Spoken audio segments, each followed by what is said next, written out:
Saya ngaku alim itu bukan karena sombong, tapi keharusan. Karena begini ya, kalau kamu punya istri mau melahirkan, itu mesti nyari tulisan bidan. Barokahnya tulisan itu kamu tahu siapa bidan. Kalau kamu gigi sakit pasti cari tulisan dokter gigi. Sekarang kriminal kita adalah yang tahu Wahab tidak menulis ahli Fathul Wahab, ahli Fathul Qorib, sehingga masyarakat itu susah nyari konsultan ahli fikih karena santri peloso tidak menulis di rumahnya ahli Fathul Wahab, ahli Fathul Qorib. Lo itu penting supaya orang tahu.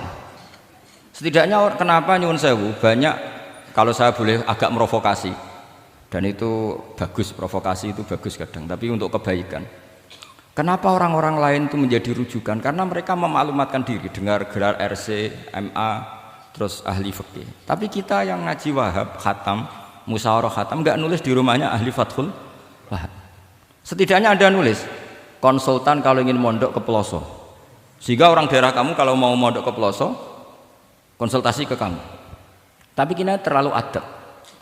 Padahal awalun nubuwah itu dimulai dari at-tahaddi. At-tahaddi memaklumatkan diri kalau beliau adalah seorang nabi. Jadi kalau kamu boyong harus memaklumatkan diri. Saya tidak bakul-bakul, saya ahli Fathul Wahab.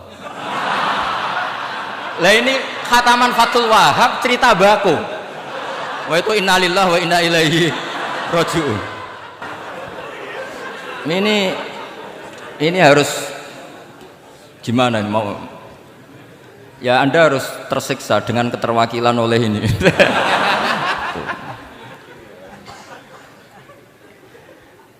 Saya ini baca kitab banyak sekali, termasuk kitab Ithaf.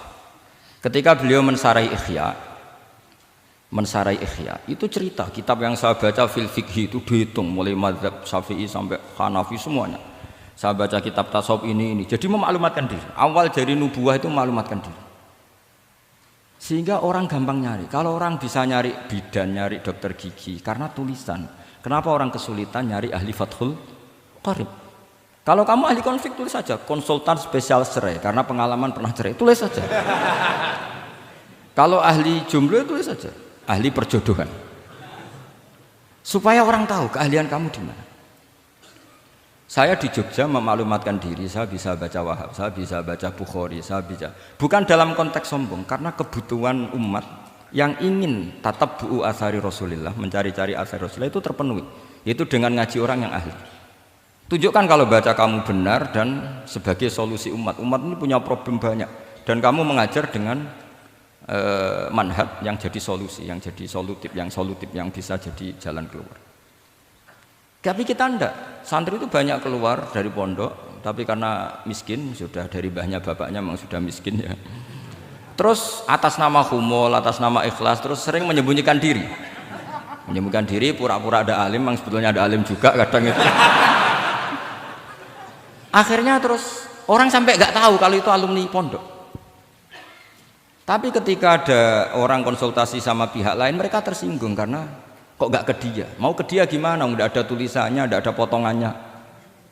Malah tadi cerita bagus segala itu kan apa ya? Nah, saya ingin kembali lagi. Saya punya teks hadis yang riwayatnya seperti ini. Meskipun hadis itu misalnya dhaif, banyak aditnya, banyak penguatnya. Idza zuharatil bid'ah wal fitan. Sebagian ada tambahan wasubba ashabi. Fal yuzhiril alim ilmahu. Orang alim harus menampakkan kealimannya. Wa illa fa'alaihi la'natullahi wal malaikati wan nasi ajmain. Justru kalau tidak memperlihatkan kealimannya dia kena laknat. Artinya yang sopan-sopan tidak memperlihatkan kefathul wahabannya, maka malah melihatkan kembakuannya. Itu jatahnya fa'alaihi la'natullahi wal malaikati wan nasi ajmain. Ya setuju ya? Itu pasti kena laknat. Coba betapa tersiksanya Syekh Zakaria Al-An tadi itu mulai ngomong tuh nggak pernah menyebut Syekh Zakaria Al-Ansori. Kayak apa tersiksa? Kitabku dikaji nyebut jenengku era gelem gitu. Padahal Syekh Zakaria Al-Ansori syarat menjadi orang alim seperti dari sekian tarjamah, istilahnya dalam bahasa Arab terbaru itu tarjamah itu Syekhul Islam Syekh Zakaria Al-Ansori. Itu saya pilih yang dari kitab Manhajus Sawi karanya Habib Zain bin Smith. Itu dari sekian manaqib yang saya baca di Sulaiman Al-Jamal di mana-mana paling menarik itu. Syaratnya jadi orang alim itu dua, punya guru alim, punya murid alim. Karena Anda akan tersiksa. sangat-sangat tersiksa. Ngaji sama gurunya takut disuruh baca, gurunya alim, mau ngorek ya meriang muridnya alim. Itu yang dialami Syekh Zakaria Al-Ansori, sehingga beliau ngendikan duqiqtu baina hajaroini. Saya ini ditempa dua batu, cara Jawa digebek dua batu. Mau ngaji ya takut karena gurunya alim alamah yaitu pengarang Fathul Bari Ibnu Hajar Al-Asqalani. Mau mulang ya meriang mergo dia murid alim alamah jenis Ibnu Hajar Al-Haytami. Dadi ape ngaji ya persiapan, ape mulang ya persiapan. Kayak apa susahnya jadi Syekh Zakaria Al-Ansori, mau ngaji setoran ya persiapan, mau ngajar persiapan. Makanya kata Mbah Mun, syarat utama ulama itu harus punya murid alim. Saya pernah didhawuhi Mbah Mun, aku mau gak di anak Gus Najib itu Gus Najib, saya juga izin jadi kiai. Karena syaratnya jadi kiai itu udah anak alim di murid alim. Izin gak jadi kiai ras sukses juga tak perlu. Makanya saya ketika kecelok alim itu senangnya bukan main beliau, karena terpenuhi status tadi.